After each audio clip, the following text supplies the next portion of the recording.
Okay. So it also talks about angry outbursts, irritability, frustration over small things. Okay, I would say if you're on your period and it's like 4 days like that, the pattern of that is menstrual. Um, if you, if it's circumstantial and it's out of your character, you can maybe question what happened that might have caused that slight irritability.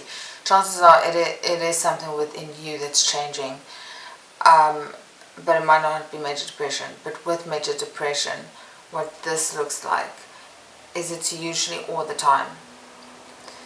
You might have moments where you've soothed your mood with something that you don't feel irritable, but a lot of the time the irritability and the frustration is consistent and there all the time. The angry outbursts is as the normally angry would be considered okay if somebody drove into you and was a write-off of a car and you landed up in hospital, and it would take a few days to maybe calm down and adjust. Okay, that is normal. Angry outbursts over small things, such as feeling like the dishes aren't washed. And they usually get washed every day, but in that particular moment you felt like you wanted a clean kitchen. Or you keep getting irritated that the clothes aren't put in the clothes box before it goes into the laundry, before it goes into the wash. Those would be considered small things that if you have a wrathful reaction. Or let me think,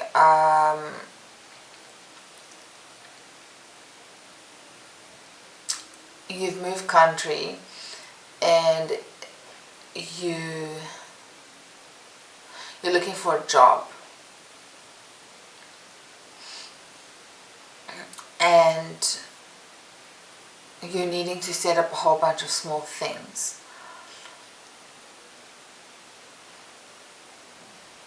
that are causing frustration on you, that you get angry over. So it might cause stress and it might cause anxiety, but an angry outburst, rageful outburst is abnormal.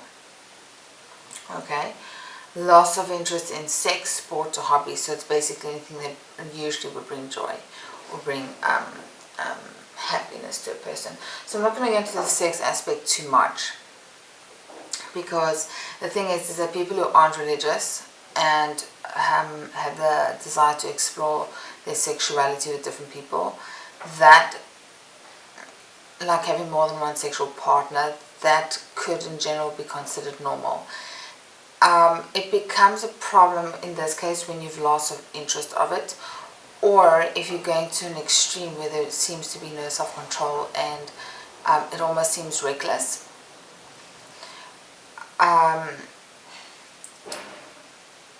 It says here loss of interest, but I would also say, this is my opinion, I would also say that if the person chooses the hobby over work and it becomes like an addiction, the person chooses something over normal functioning and it becomes an addiction, that can also be a sign of something's like abnormal. Sleeping problems, where you're sleeping too much or you're not sleeping at all. Tiredness and lack of energy with the small tasks. So with small tasks, we mean doing laundry, we mean washing dishes, we mean making a meal for yourself, and that can be buying a cooked chicken, chopping up some salad and having a chicken salad. That's easy, okay? Taking a shower, brushing your teeth. All those things could be seen as major depressive disorder. Anxiety and agitation all the time. Slowed thinking, speaking, and body movements. So it's like everything seems to be delayed. Feelings of worthlessness, guilt. So So I would assume that, because I don't experience this, I would assume that the guilt is over things that aren't actually your fault, so things that you can't control. So it's something where it's almost like it's considered false guilt. Or it could be something that you lied and you feel guilty about it. But in my opinion, if you lie about something, feel guilty for a while, but you don't carry it. You shouldn't be carrying it. Because it's something where if you have a healthy self-esteem and you have a healthy view of yourself and you're self-accepting, you're going to feel guilty about it. And then you're going to let it go and maybe try not to do it again so that you don't feel the guilt again. But if you're constantly feeling guilt and you're feeling guilt over your girl, you feel guilt because your girlfriend cheated on you. That's not healthy. It says you're fixating on past failure. Okay, so this is where I'm seeing, okay, I did this wrong. I'm bothered by this. How do I fix it so that I don't do it again? Self-blame. So, from my perspective, I see this as an inner voice. Your inner voice needs to change to a positive inner voice. Trouble thinking, concentrating, making decisions, remembering things. And then another one that's very interesting here is unexplained depression. So you don't know why you feel depressed.